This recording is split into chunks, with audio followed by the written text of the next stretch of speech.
اعوذ باللہ من الشیطان اللعین الرجیم بسم اللہ الرحمن الرحیم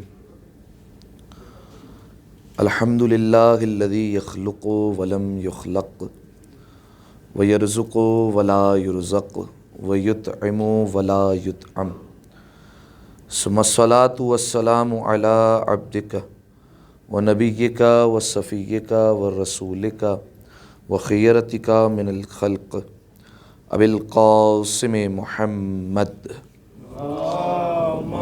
صلی اللہ وعلی اہل بیتہ الطیبین الطاہرین المعصومین المظلومین سیما ابن عمہ علی علیہ السلام وهو النبأ العظیم والصراط المستقیم والقرآن الکلیم وهو الصدیق الاکبر والفاروق الاعظم وحبل اللہ المتین وامام المسلمین ووصی رسول رب العالمین واللعنۃ الدائمۃ علی اعدائہم اجمعین اما بعد فقد قال اللہ سبحانہ وتعالی فی محکم کتابہ المبین بسم اللہ الرحمن الرحیم وَإِذْ تَأَذَّنَ رَبُّكُمْ لَئِن شَكَرْتُمْ لَأَزِيدَنَّكُمْ وَلَئِن كَفَرْتُمْ إِنَّ عَذَابِي لَشَدِيدٌ صلوات علی محمد وآل محمد اللہم صلی علی محمد وآل محمد۔ تمام تر تعریفیں اس ذات واجب الوجود کے لیے کہ جس نے ہمیں روز جمعہ دیکھنا نصیب فرمایا، اور تمام تر شکر بھی اسی کی بارگاہ میں کہ اس نے نماز جمعہ جیسی سعادت سے ہمیں ہمکنار فرمایا۔ مزید توفیقات میں اضافے کے لیے ایک دفعہ مل کر بآواز بلند صلوات پڑھ دیں۔ اللہم صلی علی محمد وآل محمد۔ سامعین محترم، اگر آپ کو یاد ہو تو ہماری گفتگو گناہان کبیرہ کے حوالے سے چل رہی تھی، اور مختلف گناہ جو شریعت کی نگاہ میں عظیم گناہ ہیں ان کو آپ کی خدمت میں بیان کیا گیا تھا، اور آج یہ گفتگو اپنے 25ویں مرحلے میں داخل ہو رہی ہے۔ اب تک آپ کی خدمت میں شرک، آق والدین، جھوٹ، غیبت، موسیقی، تہمت، غالی، حسد، سود، مال حرام، جوا، قتل اور دیگر جو ہے وہ گناہوں کے حوالے سے ہماری بات ہو چکی ہے۔ آج بھی ایک گناہ کے حوالے سے بات کرنی ہے، لیکن بس خلاصتاً آپ کی خدمت میں بیان کر دوں۔ یقیناً آپ کے اذہان عالیہ میں یہ بات ہوگی کہ ہماری گفتگو جو چل رہی ہے وہ گناہان کبیرہ کے حوالے سے ہو رہی ہے، اور شریعت میں گناہ کی دو قسمیں ہیں، ایک گناہ گناہان صغیرہ کہلاتے ہیں اور ایک گناہ گناہان کبیرہ کہلاتے ہیں۔ آپ کی خدمت میں بیان کیا تھا کہ صغیرہ اور کبیرہ، چھوٹے اور بڑے گناہ، اس لیے نہیں کہا جا رہا کہ چھوٹے گناہ ہیں تو پروردگار عالم کی طرف سے رعایت ہے اور پروردگار عالم کی طرف سے چھوٹ ملی ہوئی ہے کہ ٹھیک ہے چھوٹے گناہ ہیں تو مسئلہ نہیں ہے، کرتے رہو، اس میں کوئی جو ہے وہ مسئلے والی بات نہیں ہے، لیکن بڑے گناہ میں بچ کر رہنا اور بڑے گناہ نہیں ہونے چاہیے، ایسا نہیں ہے ہرگز، بلکہ دونوں گناہوں سے ہی اپنے آپ کو بچانا ہے۔ لیکن یہ چھوٹے گناہ اور بڑے گناہ کیوں کہا جاتا ہے، صغیرہ اور کبیرہ کیوں کہا جاتا ہے، کیا فرق ہے؟ کیوں کہا جاتا ہے کہ یہ گناہ گناہان صغیرہ ہے اور یہ گناہ گناہان کبیرہ ہے؟ کیا فرق پایا جاتا ہے ان میں؟ کیوں کہا جا رہا ہے چھوٹے گناہ اور بڑے گناہ؟ رعایت تو کسی میں بھی نہیں ہے، چھوٹ تو کسی میں بھی نہیں ہے، پھر کیوں کہتے ہیں کہ یہ گناہ چھوٹے گناہ ہے اور یہ گناہ بڑے گناہ ہے؟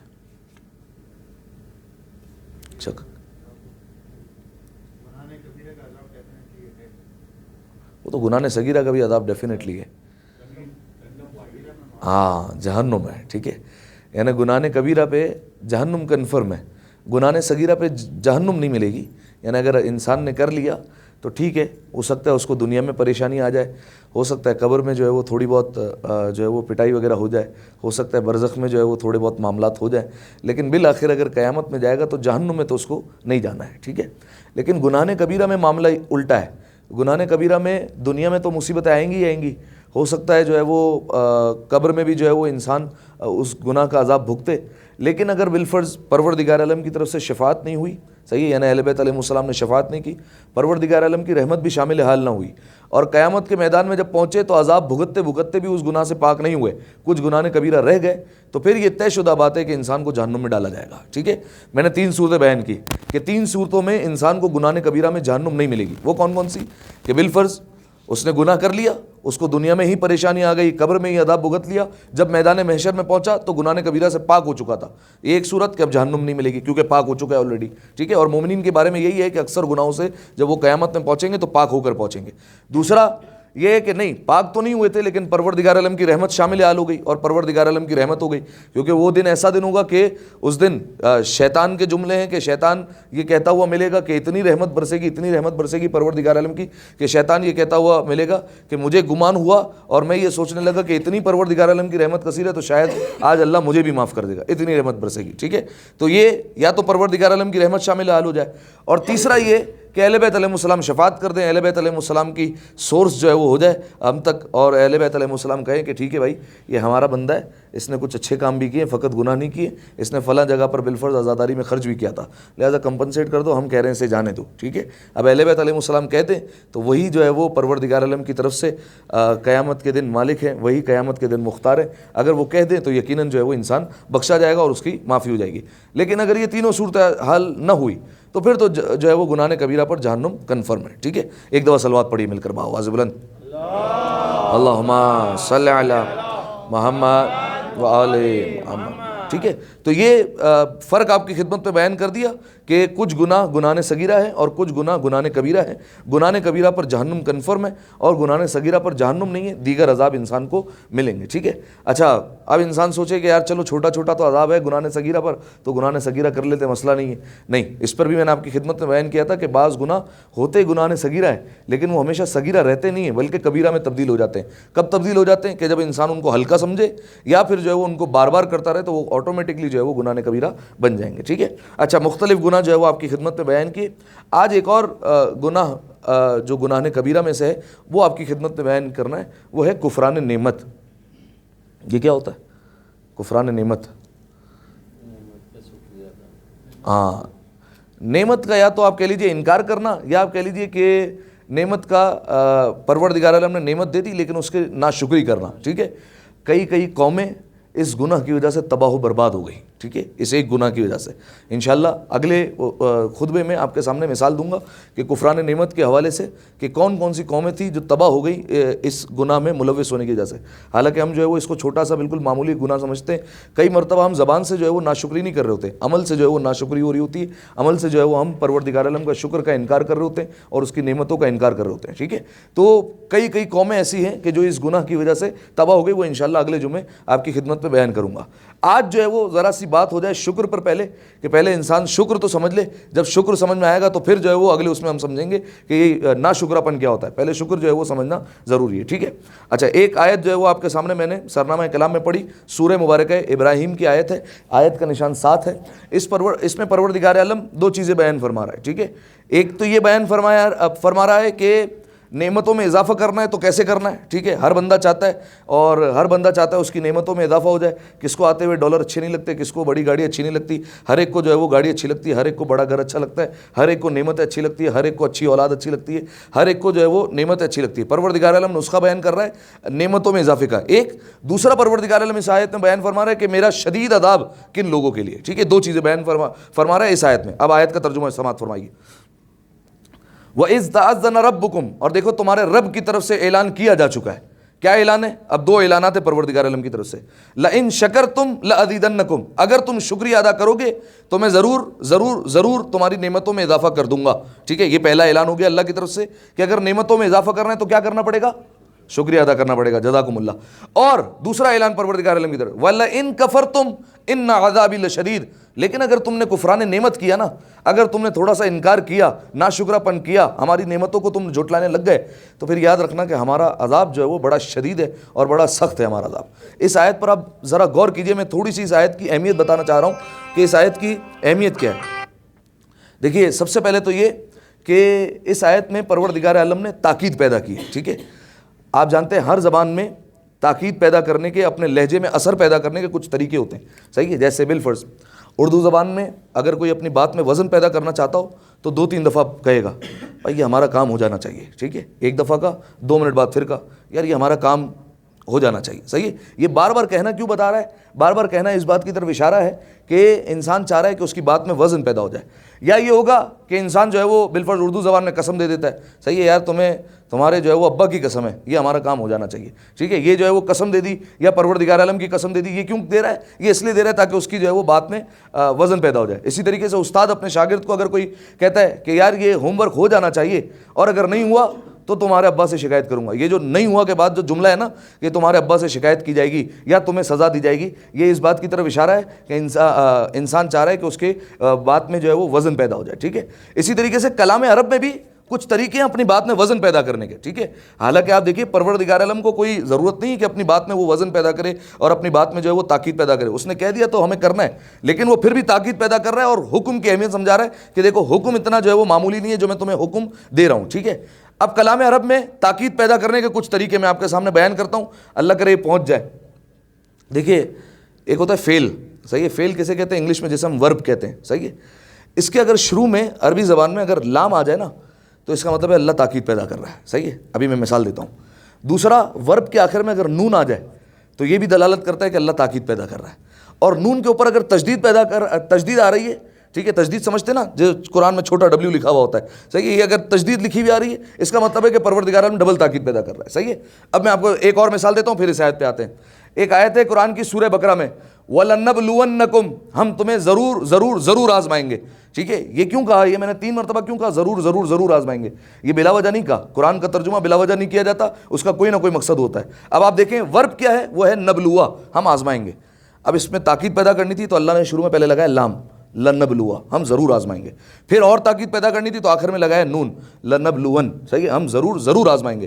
اور تاکید پیدا کرنی تھی تو اس کے اوپر تشدید لگا دی, وَلَنَبْلُوَنَّكُمْ, ہم تمہیں ضرور ضرور ضرور آزمائیں گے. بِشَيْءٍ مِّنَ الْخَوْفِ وَالْجُوعِ وَنَقْصٍ مِّنَ الْأَمْوَالِ وَالْأَنفُسِ وَالثَّمَرَاتِ, تمہیں خوف کے ذریعے سے آزمایا جائے گا, کبھی تمہیں بھوک کے ذریعے سے آزمایا جائے گا, کبھی مال میں کمی ہو جائے گی, کبھی جو ہے وہ تمہاری جان کے ذریعے سے آزمائیں گے, کبھی تمہاری اولاد کے ذریعے سے آزمائیں گے. اور پھر اے رسول صبر کرنے والے کو بشارت دے دیجیے کہ جب وہ مصیبت ان تک آتی ہے تو وہ کیا کہتے ہیں, اِنَّا لِلَّهِ وَإِنَّا إِلَيْهِ راجعون. ٹھیک ہے. یہ پوری آیت اب میں نے آپ کے سامنے ایک مثال دے دی. اب آپ اس آیت میں غور کیجئے. پروردگار عالم کہہ رہا ہے لَإِن شَكَرْتُمْ, اگر تم شکر کرو گے میرا, لَأَزِيدَنَّكُمْ. اب دیکھیے ہونا یہ چاہیے تھا کہ پروردگار عالم کہتا تھا میں اضافہ کر دوں گا نعمت میں, نہیں اس نے یہ نہیں کہا.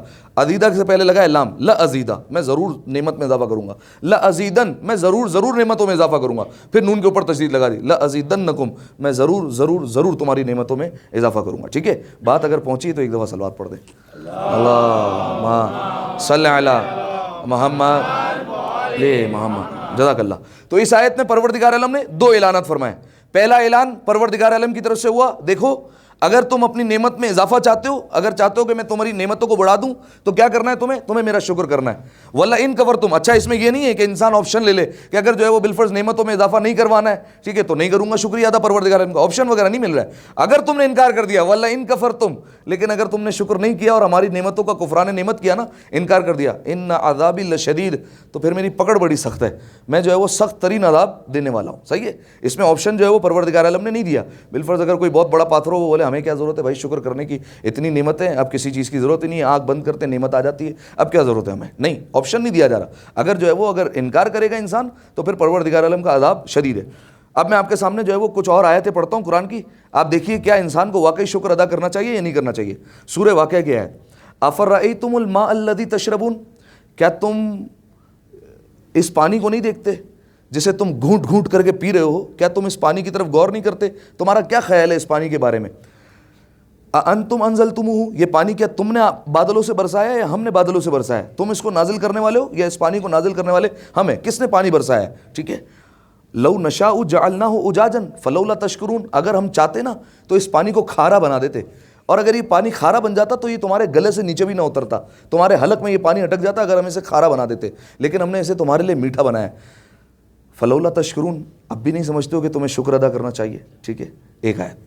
صحیح ہے. پروردگار عالم کا مزاج دیکھ رہے ہیں, پروردگار عالم کا کیا مزاج ہے. پانی جیسے ہم بالکل معمولی نعمت سمجھتے ہیں. کئی مرتبہ انسانوں کو آپ نے دیکھا ہوگا پانی پھینک دیتے ہیں, ٹھیک ہے, حالانکہ یہ جو بچا ہوا پانی ہے اس پر بھی ممانعت ہے کہ انسان پھینکے, صحیح ہے, انسان کو اجازت نہیں ہے کہ پھینکا جائے. ہو سکتا ہے وہ کسی جانور کے کام آ جائے, ہو سکتا ہے کسی اور کے کام آ جائے. ہاں اگر بالفرض انسان کو یہ پتہ ہے کہ بالفرض جو جس ظرف میں پانی پڑا ہے وہ گندا ہو رہا ہے, وہ الگ بات ہے. لیکن اگر بالفرض جو ہے وہ بلا وجہ بلا عذر جو ہے وہ پانی پھینک رہا ہے تو پھر یہ جو ہے وہ ٹھیک نہیں ہے, صحیح ہے. تو آپ پروردگار عالم کا لہجہ دیکھیں, میں پھر آیت پڑھتا ہوں. افرأیتم الماء الذی تشربون, یہ پانی کے بارے میں تمہارا کیا خیال ہے جیسے تم گھونٹ گھونٹ کر کے پی رہے ہو, اس کے بارے میں تمہارا کیا خیال ہے؟ انتم انزلتموہ من المزن ام نحن المنزلون, اس پانی کو برسانے والا کون ہے, اسے نازل کرنے والا کون ہے بادلوں سے, تم نازل کرتے ہو یا ہم نازل کرتے ہو؟ لو نشاء جعلناہ اجاجا, اگر ہم چاہتے نا تو اس پانی کو کھارا بنا دیتے, اگر کھارا بن جاتا تو یہ تمہارے حلق میں اٹک جاتا, تمہارے گلے سے نیچے نہیں جاتا پانی. فلولا تشکرون, اب بھی کیا خیال ہے, شکر نہیں کرنا چاہیے, شکر نہیں بنتا ہے پروردگار عالم کا, ٹھیک ہے. ایک آیت, ایک دفعہ صلوات پڑھے مل کر باواز بلند, اللہم صلی علی محمد امام. ایک اور آیت پڑھتا ہوں, سورہ نحل کی آیت, واللہ اخرجکم من بطون امہاتکم, پروردگار عالم نے تمہیں تمہاری ماؤں کے شکم سے اس عالم میں نکالا کہ لا تعلمون شیئا, کہ تم کسی چیز کا علم ہی رکھتے تھے, تمہیں کسی چیز کا پتہ ہی نہیں تھا, اللہ نے اس عالم میں تمہیں باہر نکالا. وجعل لکم السمع والابصار والافئدہ لعلکم تشکرون, پروردگار عالم نے تمہیں کان دیے تاکہ تم سن سکو, پروردگار عالم نے تمہیں آنکھیں دی تاکہ تم دیکھ سکو, والافئدہ تمہیں دل دیا, کیوں دیا؟ لعلکم تشکرون, شاید کہ تم شکر گزار بندے بن جاؤ, شاید تم جو ہے وہ ہماری نعمتوں پر شکریہ ادا کرنے لگ جاؤ. اب دیکھیے انسان کا کیا مزاج ہے, انسان کا مزاج یہ ہے کہ جو پروردگار عالم نے دے دیا ہے اس پہ شکر ادا نہیں کرتا, جو نہیں دیا ہے اس کو یاد کرتا ہے, ٹھیک ہے. اگر بالفرض کسی کے پاس گاڑی نہیں ہے تو وہ آپ کو آنکھوں پر اور کانوں پر شکریہ ادا کرتے ہوئے نہیں ملے گا, وہ آپ کو گاڑی کا شکوہ کرتے ہوئے پروردگار عالم سے نظر آئے گا, ٹھیک ہے. اگر پروردگار عالم نے اس کو اچھا حافظہ دیا ہے, ٹھیک ہے, بعض لوگ ہوتے ہیں جن کا حافظہ بہت اچھا ہوتا ہے, میموری بہت اچھی ہے, لیکن جو ہے وہ اس کے پاس بالفرض اس کی سیلری اچھی نہیں ہے, وہ آپ کو سیلری کا شکوہ تو کرتے ہوئے پروردگار عالم کے پاس نظر آئے گا, لیکن یہ جو حافظہ جیسی نعمت پروردگار عالم نے عطا کی ہے اس پر شکریہ ادا کرتے ہوئے نہیں ملے گا, ٹھیک ہے. تو یہ انسان وہ ہے کہ جو پروردگار عالم خود کہہ رہا ہے, فرمایا کہ ان الانسان لظلوم کفار, یعنی پروردگار عالم انسانوں کو گویا ذلیل کر رہا ہے قرآن میں, کہا یہ انسان کتنا بڑا ظالم اور کتنا بڑا انکار کرنے والا یہ انسان, صحیح ہے. یہ پروردگار عالم کا مزاج ہے قرآن میں, ٹھیک ہے. اچھا, علماء نے بیان کیا کہ بعض اوقات انسان بندوں کا شکر ادا کر دیتا ہے لیکن پروردگار عالم کا شکریہ ادا نہیں کرتا. بعض اوقات آپ کو ایسا ملے گا. بالفرض میں ایک مثال دیتا ہوں, خدا نہ خواستہ کسی کا بیٹا ہو بہت بیمار ہو جائے, صحیح ہے, اب بیمار ہو گیا, ڈاکٹر کے پاس لے کر بھاگے گا, بالفرض سارے ڈاکٹروں نے منع کر دیا, ایک ڈاکٹر نے اس کا علاج کر دیا, اس کو ایسی دوائیں دی کہ اس کا علاج ہو گیا. اب وہ کیا کرے گا, ڈاکٹر کا شکریہ ادا کرے گا نہیں کرے گا؟ کرے گا, صحیح ہے. ڈاکٹر کو ہو سکتا ہے زیادہ پیسے بھی دے کر آئے کہ بھائی دنیا بھر کے ڈاکٹر منع کر رہے تھے لیکن تم نے علاج کر دیا, تمہارے پاس ایسی کون سی دوائیں تھی کہ میں ہمارے بچے کا علاج ہو گیا اور وہ اپنے پیروں پر آج دوبارہ کھڑا ہو گیا, اس کو دے کر آئے گا, ٹھیک ہے. یہ سب کرے گا. ہو سکتا ہے کہ پروردگار عالم کا شکر کرنا وہاں پر بھی انسان بھول جائے, صحیح ہے. اب علماء کہتے ہیں کہ یہ انسان کتنا بڑا, یعنی اس آیت کے دل میں کہ انسان کتنا بڑا ظالم ہے اور کتنا بڑا انکار کرنے والا ہے کہ وہ جو طبیب جو دوائیں دے رہا ہے اس کا شکر تو ادا کر رہا ہے لیکن وہ ذات جو دواؤں میں اثر پیدا کر رہی ہے اس کا شکریہ ادا نہیں کر رہا, ٹھیک ہے. ایک دفعہ صلوات پڑھے مل کر باواز بلند, اللہم صلی علی محمد وآل. صحیح ہے, بات پہنچ گئی. خلاصہ کلام آپ کی خدمت میں جو ہے وہ میں آپ پیش کر دیتا ہوں کہ دیکھیے گناہ کبیرہ میں ہماری بحث ہو رہی ہے اور ہمیں گفتگو کرنی ہے کفران نعمت پر, یعنی نعمتوں کا انکار کرنے والے نا شکراپن جیسے ہم کہتے ہیں اس پر ہمیں گفتگو کرنی ہے. لیکن پہلے سمجھ میں آ جائے کہ یہ شکر کیسے کہا جاتا ہے اور شکر ہمیں ادا کرنا چاہیے نہیں کرنا چاہیے. اس میں نے آپ کے سامنے آیتیں پڑھ دی کہ پروردگار عالم معمولی نعمتیں گنوا رہا ہے. کیا یہ پانی جو تم پیتے ہو اسے ہم کھارا بنا دیتے, گلے سے نہیں اترتا, اس پر شکر کرنا نہیں بنتا. یہ کان دیے ہم نے, آنکھیں دی, یہ تمہیں دل دیا, کیا جو ہے وہ تم شکر گزار بندے ہمارے نہیں بنو گے, ٹھیک ہے. اس کے بعد پروردگار عالم نے گویا انسانوں کو ذلیل کیا, کہا کہ یہ انسان تو بڑا جو ہے وہ ظالم ہے اور بڑا انکار کرنے والا ہے. اور اس کے بعد ایک اور مقام پر کہا قلیل من عبادی الشکور, ہمارے بندوں میں سے بہت کم ہوتے ہیں جو ہمارا شکریہ ادا کرنے والے ہوتے ہیں, ٹھیک ہے. اللہ نے خود کہہ دیا, اللہ نے گارنٹی نہیں لی ہے کہ جو لبنباشی میں بالفرض 600 بندوں کی جماعت ہے تو 600 بندہ میرے آگے سجدے میں سر رکھے گا, نہیں. ہو سکتا ہے 600 میں سے 10 بندہ نکلے جو ہمارے جو ہے وہ شکر ادا کرنے والے ہوں گے, ٹھیک ہے. قلیل من عبادی الشکور, ہمارے بندوں میں سے بہت کم ہوتے ہیں جو ہمارا شکریہ ادا کرنے والے ہوتے ہیں, ٹھیک ہے. اب آئیے, پروردگار عالم نے شکر کا کہہ دیا, آپ نے ساری آیتیں سن لی. میں آپ سے سوال کر رہا ہوں, یہ جو پروردگار عالم کہہ رہا ہے میرا شکریہ ادا کرو, تو شکریہ ادا ہو سکتا ہے یا نہیں ہو سکتا؟ ایک سوال ہے.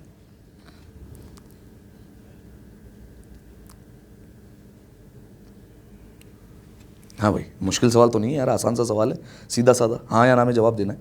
یہ پروردگار عالم جو اتنا کہہ رہا ہے شکر ادا کرو, شکر ادا کرو, شکر ادا کرو, ایک اور مقام پر پروردگار عالم قرآن میں خود کہتا ہے کہ یہ جو ہم نے نعمتیں تمہیں دی ہیں نا، اس کا تم شمار نہیں کر سکتے. ٹھیک ہے، اب اس ذیل میں آپ سے پوچھ رہا ہوں، شکر ادا ہو سکتا ہے یا نہیں ہو سکتا ہے؟ اتنا بتا دیں. نہیں ہو سکتا. یا تو پھر آپ پروردگار عالم کے کلام پر اشکال کر رہے ہیں کہ ایک طرف اللہ کہہ رہا ہے شکریہ ادا کرو، اور دوسری طرف آپ کہہ رہے ہو ہی نہیں سکتا شکریہ ادا. تو کیا نعوذ باللہ پروردگار عالم بیکار بات کہہ رہا ہے، یا پروردگار عالم کوئی عبث کلام کر رہا ہے، کوئی لغو بات کر رہا ہے کہ جو ہے وہ اللہ کہہ بھی رہا ہے شکر ادا کرو اور شکریہ ادا ہو بھی نہیں سکتا؟ یہ کیا بات ہو گئی؟ ہو سکتا ہے. تو ایک طرف اللہ قرآن میں کہہ رہا ہے کہ میری اتنی نعمت ہے کہ تم شمار ہی نہیں کر سکتے. اچھا چلیں، اب انہوں نے کہا کہ ہم اپنی کیپیسٹی اور اپنی استطاعت کے مطابق شکر ادا کریں. ٹھیک ہے، بھلے اس کی نعمتیں ہم شمار نہیں کر سکتے. اب میں آپ کے سامنے مثال رکھتا ہوں، آپ نعمتوں پر ذرا غور کیجئے. صحیح ہے. سب سے پہلی بات، شیخ سعدی ایک ہمارے بزرگ گزرے ہیں. یہ مثال میں نے جو ہے وہ مجلس میں دی تھی. شیخ سعدی ہمارے ایک بزرگ گزرے ہیں. انہوں نے کہا کہ پالنے والے تیرا شکر کیسے ادا کروں اگر میں تیری اتنی ساری نعمتیں ہیں جو باہر کی نعمتیں ان سب کو چھوڑ دوں. ایک نعمت میں دیکھ لیتا ہوں، وہ ہے سانس لینا. پالنے والے اس سانس میں بھی تو نے دو نعمتیں رکھی ہیں. سانس کا اندر جانا بھی نعمت ہے، سانس کا باہر آنا بھی نعمت ہے. صحیح ہے. اگر اندر چلی جائے سانس اور باہر نہیں آئے تو انسان کیا ہو جائے گا؟ مر جائے گا. اور باہر ہی رہے اندر نہیں جائے تو بھی انسان مر جائے گا. دونوں صورتوں میں مر جائے گا. ٹھیک ہے. تو انہوں نے کہا کہ سانس کا اندر جانا بھی نعمت ہے اور باہر آنا بھی نعمت ہے. تو ہر سانس پر کتنے شکریہ ہو گئے اللہ کے؟ دو شکریہ ہو گئے.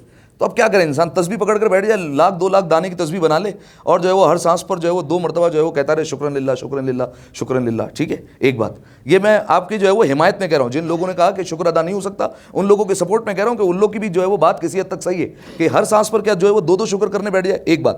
دوسری بات، چوتھے امام زین العابدین علیہ الصلوۃ والسلام، اللہم صلی علی محمد وآل محمد، چوتھے امام نے صحیفہ سجادیہ میں کہا پروردگار عالم سے، اور پروردگار عالم سے گفتگو کرتے ہوئے مولا نے کہا مناجات کرتے ہوئے، فکیف اشکرو، پالنے والے میں تیرا شکریہ ادا کیسے کروں؟ کس طریقے سے شکریہ ادا ہو سکتا ہے؟ وہ اس لیے کیونکہ یہ جو شکر میں ادا کر رہا ہوں، اگر بالفرض میں ایک نعمت پر شکریہ ادا کرنے بیٹھ جاتا ہوں، ٹھیک ہے، کہ پالنے والے تو نے مجھے گاڑی دی ہے میں شکریہ ادا کرتا ہوں، یہ جو شکر کیا ہے میں نے، یہ شکر بھی تو ایک نعمت ہے، تیری طرف سے توفیق ملی ہے، تو ہر شکریہ پر ایک اور شکریہ ہو جائے گا.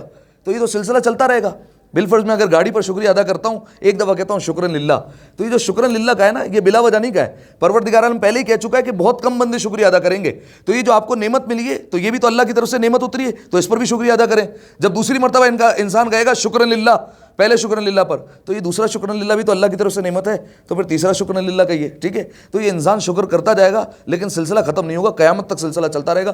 ہر شکر نعمت ہے اللہ کی طرف سے. ٹھیک ہے. 2 باتیں ہو گئی کہ انسان شکر ادا نہیں کر سکتا اللہ کا. ٹھیک ہے. اچھا ایک اور بات، شکریہ ہوتا ہے اپنے مال پر، پرائے مال پر شکریہ نہیں ہوتا. ہمارے پاس سب کچھ دیا ہوا ہے پروردگار عالم کا، یہ آنکھیں پروردگار عالم کی طرف سے دی ہوئی، یہ مال پروردگار عالم کی طرف سے، زبان پروردگار عالم کی طرف سے، ہر شے تو پروردگار عالم نے دی ہے. تو شکریہ کیسے ادا ہوگا؟ مال تو اپنی چیز پر ہوتا ہے نا، پرائے مال پر نہیں ہوتا. ایک مثال دیتا ہوں تاکہ بات سمجھ میں آئے. بالفرض میں آپ کے پاس آیا اور میں نے کہا حضور آپ $1000 مجھے قرضہ دے سکتے ہیں؟ آپ نے کہا لے لیجیے لیکن واپس کر دیجیے گا آپ. میں نے کہا حضور 1 مہینے بعد آپ کو مل جائیں گے. آپ نے مجھے دے دیے. جب میں نے وہ قرضہ لے لیا، استعمال کر لیا، میرا کام پورا ہو گیا. 1 مہینے بعد میں آپ کے دروازے پر آ گیا وہ قرضہ لینے کے لیے، قرضہ دینے کے لیے. ٹھیک ہے. لیکن میں خالی ہاتھ نہیں آیا، میں اپنے ساتھ جو ہے وہ بریانی کے ڈبے اور فروٹس اور ساری چیزیں لے کر آیا. اور میں نے کہا ساری باتیں چھوڑیں، پہلے دسترخوان لگا دیں. صحیح ہے. دسترخوان لگ گیا اور میں نے جو ہے وہ آپ کے سامنے جو ہے وہ طرح طرح کے پھل، طرح طرح کے پکوان اور بریانی اور قورمہ اور ساری چیزیں رکھ دیں. ٹھیک ہے. آپ نے کہا اس کی کیا ضرورت تھی؟ میں نے کہا نہیں، آپ ہمارے وقت پہ کام آئے تو بنتا تھا کہ آپ کے لیے ہم لے کر آئے. دونوں بیٹھے، دونوں نے کھایا. ٹھیک ہے. جب جانے لگے تو میں نے آپ کے پاس جو ہے وہ ہاتھ میں $500 پکڑائے. صحیح ہے. آپ نے کہا شاید قبلہ آپ کو غلط فہمی ہو گئی ہے، $1000 آپ نے لیے تھے. میں نے کہا جو اتنا سارا کھایا ہے یہ جو ہے وہ اس کا کون دے گا؟ تو آپ سامنے سے کیا کہیں گے؟ حضور ہوش کے ناخن لیجئے، شکریہ اپنے مال پر ہوتا ہے، پرائے مال پر نہیں ہوتا. ٹھیک ہے. اگر آپ کو شکریہ ادا کرنا تھا آپ اپنے مال پر کرتے، آپ نے ہمارے مال پر کیوں کیا؟ تو اس سے کیا ثابت ہوا کہ انسان اپنی ذاتی چیز پر شکریہ ادا کرے. اب جو کچھ پروردگار عالم نے دیا ہے، صحیح ہے، آنکھیں اللہ کی طرف سے دی ہوئی، زبان اللہ کی طرف سے، کان اللہ کی طرف سے، مال اللہ کی طرف سے، کس بات پر اللہ کا شکریہ ادا کریں گے؟ ٹھیک ہے. بات سمجھ میں آ رہی ہے؟ تو یہ 3 چیزیں جو ہے وہ میں نے آپ کے سامنے بیان کر دی. ہر سانس پر 2 شکریہ، ہر شکر پر ایک اور شکر لازم ہے. اس کے علاوہ ذاتی مال پر جو ہے وہ شکریہ ادا ہوتا ہے، پرائے مال پر شکریہ ادا نہیں ہوتا. جو کچھ ہے اللہ کا ہے، تو شکریہ کیسے ادا ہوگا؟ ایک طرف پروردگار عالم کہہ رہا ہے قرآن میں کہ شکر ادا کرو، نہیں ادا کرو گے تو میرا عذاب جو ہے وہ بڑا شدید ہے. اب کیا کریں؟ اب دیکھیے اگر قرآن کا معنی خود سے طے کرتے رہیں اور جگہ جگہ بھٹکتے رہیں تو بھٹکتے ہی رہیں گے اور در بدر ہوتے رہیں گے. بہتر یہ کہ ان کے دروازے پر آ جائے جن کے گھر پر قرآن اترا ہے، وہ بتائیں گے کہ حقیقی قرآن کا جو ہے وہ معنی کیا ہوتا ہے. چھٹے امام جعفر صادق علیہ الصلوۃ والسلام، اللہم صلی علی محمد. چھٹے امام نے بیان فرمایا جناب موسیٰ علیہ السلام کے متعلق کہ جناب موسیٰ علیہ السلام جب پروردگار عالم کی بارگاہ میں پہنچے تو پروردگار عالم نے کہا کہ موسیٰ ہمارا شکر ادا کرو اور اپنے بندوں کو بھی جو تمہارے ساتھی ہیں ان کو بھی حکم دو کہ وہ شکریہ ادا کریں ہمارا. تو فوراً جناب موسیٰ علیہ السلام نے کہا کہ پالنے والے شکریہ تو اپنی شے پر ہوتا ہے, میرے پاس تو کچھ ہے ہی نہیں, پیر تیرے دیے ہوئے, ہاتھ تیرے دیے ہوئے, آنکھیں تیری دی ہوئی, کان تیرے دیے ہوئے, پالنے والے شکریہ کیسے ادا ہوگا جب میرے پاس اپنا کچھ ہے ہی نہیں, تو کیسے شکریہ ادا کروں. تو فوراً پروردگار عالم کی طرف سے جواب آیا. اب میں اپنے الفاظ میں کہہ رہا ہوں کہ موسیٰ ہمارے کہنے کا یہ مطلب تھوڑی ہے کہ تسبیح پکڑ کر بیٹھ جاؤ اور شکرن للہ شکرن للہ کہتے رہو. کا ایک تصور اپنے ذہن میں لے کر آؤ, بس شکر ہو گیا. کا وہ تصور کیا ہے؟ کیا وہ تصور یہ ہے کہ بس جو نعمتیں اللہ نے تمہیں دی ہے نا اس کے بارے میں یہ سوچ لو کہ یہ نعمتیں اللہ نے میرے پاس امانت کے طور پر رکھوائی ہے, یہ میری ذاتی نہیں ہے. اگر کہیں پر خرچ کرنا پڑ جائے تو مجھ پر لازم ہے کہ خرچ کر دوں, امانت ہے اس کی طرف سے. مال جو ہے وہ ذاتی نہیں ہے میرا. ذاتی مال ہوتا ہے تو انسان کی ملکیت ہوتی ہے, وہ اپنی پراپرٹی سمجھے اور جو ہے وہ اس کو دبا کر بیٹھ جائے. امانت ہے. اگر بالفرض کسی بندہ مومن کو دیکھو نا اور تمہارے ہاتھ میں گنجائش ہے تو خرچ کرنا پڑ جائے گا, ٹھیک ہے, تم پر لازم ہے کہ پھر تم خرچ کرو, صحیح ہے. تو بس یہ انسان تصور لے جائے, تصور ذہن میں لے کر آ جائے کہ جتنی نعمتیں ہیں وہ میری ذاتی نہیں ہے, پروردگار عالم کی طرف سے امانت ہے. جب یہ تصور آئے گا تو پھر انسان کا ہاتھ رکے گا نہیں, وہ پروردگار عالم کی راہ میں خرچ کرتا چلا جائے گا. ایک دفعہ صلوات پڑھیں مل کر بآواز بلند, اللہم صلی علی محمد وآل محمد. اچھا ایک دیکھیے, ایک تو یہ ہے عملی شکریہ, یعنی جو ہے وہ انسان یہ تصور لے آئے, یہ عملی شکریہ ہے. زبانی طور پر بھی شکریہ کرنا ہے انسان جو ہے وہ کوشش کرے دن میں کچھ بار جو ہے وہ الحمدللہ کا ہے. اس کا بہترین ذریعہ تسبیح جناب زہرا ہے, ٹھیک ہے, کہ ہر نماز کے بعد اگر کہہ رہا ہے تسبیح زہرا پڑھ رہا ہے تو یہ جو ہے وہ شکر کا ایک طریقہ ہے کہ پروردگار عالم کی بارگاہ میں وہ شکریہ کر رہا ہے. لیکن میں آپ کے سامنے ایک اور تسبیح رکھتا ہوں آج, اور کوشش کیجئے کہ اس کی بھی عادت ڈال لیں. بڑی مختصر تسبیح ہے لیکن اس کا فائدہ بہت بڑا ہے, ٹھیک ہے, وہ میں آپ کے سامنے بیان کرتا ہوں. اچھا جو ہم پڑھتے ہیں وہ ہے تسبیح جناب سیدہ, لیکن جو میں بیان کر رہا ہوں وہ ہے تسبیح امیر المومنین علی بن ابی طالب, ٹھیک ہے, امیر المومنین کی تسبیح ہے یہ. اچھا وہ تسبیح کا طریقہ کیا ہے؟ اچھا پہلے اس کے بارے میں سن لیجئے. مولا نے اپنے اصحاب سے فرمایا, ایک صحابی ہے جس کا نام ہے برا بن عازب, مولا نے اس سے فرمایا کہ اے برا کیا ایسا ذکر نہ بتاؤں کہ اگر تم اسے انجام دے دو تو تم واقعی اللہ کے دوست بن جاؤ, ٹھیک ہے, پروردگار عالم تمہیں اپنا دوست قرار دے دے. تو اس نے کہا مولا بالکل بتائیے. تو مولا نے پہلے تسبیح بیان کی اور بعد میں اس کا فائدہ بیان کیا. مولا نے کہا تسبیح کا طریقہ یہ 10 مرتبہ سبحان اللہ, 10 مرتبہ الحمدللہ, 10 مرتبہ اللہ اکبر, 10 مرتبہ لا الہ الا اللہ, ٹھیک ہے. یہ 40 مرتبہ ذکر پڑھنا ہے, ٹھیک ہے. کیا کہا میں نے؟ 10 مرتبہ سبحان اللہ, پھر 10 مرتبہ الحمدللہ, پھر 10 مرتبہ اللہ اکبر, اور پھر 10 مرتبہ لا الہ الا اللہ. جو تسبیح فاطمہ کی سیکوینس ہے نا اس کو الٹا کر لیجئے. 10 مرتبہ سبحان اللہ, 10 مرتبہ الحمدللہ, 10 مرتبہ اللہ اکبر, آخر میں 10 مرتبہ لا الہ الا اللہ کا اضافہ کر دینا ہے. یہ 40 مرتبہ ذکر کر لیا. اب امام نے فرمایا اللہ تمہیں دنیا میں 1000 مصیبتوں سے نجات دے گا اگر تم اس تسبیح کو پڑھتے ہو. 1000 مصیبتوں سے نجات دے گا. اچھا اس میں کم ترین مصیبت جو مولا نے بیان فرمایا کہ تم مرتد نہیں ہوگے. مرتد کسے کہتے ہیں؟ یعنی انسان اپنے دین سے پھر جائے. بعض لوگوں کو بڑی فکر ہوتی ہے کہ ہم شیعہ ہیں, محبت اہل بیت پر قائم ہیں. ایسا نہیں ہو, آخری وقت آئے, کیونکہ آخری وقت میں کئی لوگ ہوں گے جو ایمان سے نکل جائیں گے, اور آخری زمانہ بھی ایسا ہوگا کہ کئی لوگ ایمان سے ہاتھ دھو بیٹھیں گے اور ایمان کو چھوڑ دیں گے, ٹھیک ہے, معصومین کے احادیث ہے. تو اگر کوئی چاہتا ہے کہ وہ ایمان سے ہاتھ دھو نہ بیٹھے اور جو ہے وہ اہل بیت علیہ السلام کے مذہب پر رہے, اہل بیت علیہ السلام کے مکتبہ فکر پر رہے اور ان کی محبت پر قائم رہے, تو مولانا نے کہا اس تسبیح کو پکڑو, 1000 مصیبتوں سے اللہ نجات دے گا. اس میں کم ترین مصیبت کیا ہے کہ تم مرتد نہیں ہوگے, ٹھیک ہے, دین سے نہیں پھرو گے. ایک فرمایا اور اللہ تمہیں آخرت میں 1000 مقامات عطا کرے گا جس میں کم ترین مقام یہ کہ تم جنت میں رسول اللہ کے ساتھ ساتھ رہو گے, ٹھیک ہے. بس اب اس سے بڑھ کر میں کیا بیان کروں. ایک دفعہ صلوات پڑھ دے مل کر بآواز میں, اللہم صلی علی محمد وآل محمد, ٹھیک ہے. تو 40 مرتبہ کا یہ ذکر ہے, 10 مرتبہ سبحان اللہ, 10 مرتبہ الحمدللہ, 10 مرتبہ اللہ اکبر, 10 مرتبہ لا الہ الا اللہ. یہ کوئی پڑھ لے تو مولا نے کہا ایک تو اللہ کے دوست بھی بن جاؤ گے, دوسرا دنیا میں اللہ 1000 مصیبتوں سے نجات دے گا. اس میں سے کم ترین کیا ہے؟ مرتد نہیں ہوگے, دین سے نہیں پھرو گے, تمہارا دین تم جو ہے وہ دین اہل بیت پر ثابت قدم رہو گے. آخرت میں 1000 مقامات عطا کرے گا, اس میں سے کم ترین کیا ہے؟ رسول اللہ کے جوار میں جگہ مل جائے گی, رسول اللہ کے ساتھ رہو گے. اب آپ سوچیے کم ترین یہ ہے کہ رسول اللہ کے ساتھ رہ رہے ہیں, تو اب جو ہے وہ آگے آگے کیا ملتا رہے گا؟ 1000 جو ہے وہ پروردگار عالم عطا کرے گا. اس تسبیح کی پروردگار عالم پڑھنے کی توفیق دے. ایک دفعہ صلوات پڑھ دے مل کر بآواز بلند, اللہم صلی علی محمد وآل محمد. اعوذ باللہ من الشیطان اللعین الرجیم, بسم اللہ الرحمن الرحیم. انا اعطیناک الکوثر فصل لربک وانحر ان شانئک هو الابتر. مل کر 3 دفعہ بآواز بلند صلوات پڑھ دے. اللہم صلی علی محمد وآل محمد. اللہم صلی علی محمد وآل محمد اللہم صلی علی محمد وآل محمد وعجل فرجهم. اعوذ باللہ من الشیطان اللعین الرجیم. بسم اللہ الرحمن الرحیم. الحمد للہ رب العالمین. اللہم لک الحمد بدیع السماوات والارض ذی الجلال والاکرام رب الارباب والہ کل مالوق وخالق کل مخلوق ووارث کل شیء لیس کمثلہ شیء وہو بکل شیء محیط. انت اللہ لا الہ الا انت الاحد المتوحد الفرد المتفرد وانت اللہ لا الہ الا انت الکریم المتکرم العظیم. والصلاة والسلام علی محمد النبی الرحمہ سید المرسلین وعلی ابن ابی طالب سید الوصیین وفاطمة الزہراء سیدۃ النساء العالمین وحسن المجتبى حجۃ اللہ علی الخلق اجمعین والحسین شہید المظلوم وارث امیر المؤمنین وعلی ابن الحسین زین العابدین ومحمد ابن علی الباقر علم الاولین والآخرین وجعفر ابن محمد الصادق الصدیق والمقتدی بآبائہ الصالحین وموسیٰ ابن جعفر الکاظم من اولاد النبیین وعلی ابن موسیٰ الرضا من عطرۃ بررۃ المتقین ومحمد ابن علی الجواد ولی المؤمنین وعلی ابن محمد السراج المنیر امام الخاشعین والحسن ابن علی سید الاوصیاء المنتجبین والخلف القائم المہدی المنتظر الحجہ بعد آبائہ علی خلقک المعدی النبی ووارث علم الماضیین من الوصیین الذی ببقائہ بقیت الدنیا وبیمنہ رزق الورا وبوجودہ ثبتت الارض والسماء وبہ یملأ اللہ الارض قسطا وعدلا کما ملئت ظلما وجورا وعجل لنا اللہم ظہورا انہم یرونہ بعیدا ونراہ قریبا برحمتک یا ارحم الراحمین. اللہم افتح لی ابواب توبتک ورحمتک ورزقک الواسع انی الیک من الراغبین واتمم لی نعمک انک خیر المنعمین. اللہم اجعل بقیت عمری فی اداء فرض الجمعات والحج والزیارت والعمرۃ ابتغاء وجہک یا رب العالمین. وصلی اللہ علی محمد وآلہ الطیبین الطاہرین المعصومین والسلام علیہ وعلیہم اجمعین. صلوات پڑھتے مل کر. اللہم صلی علی محمد وآلہ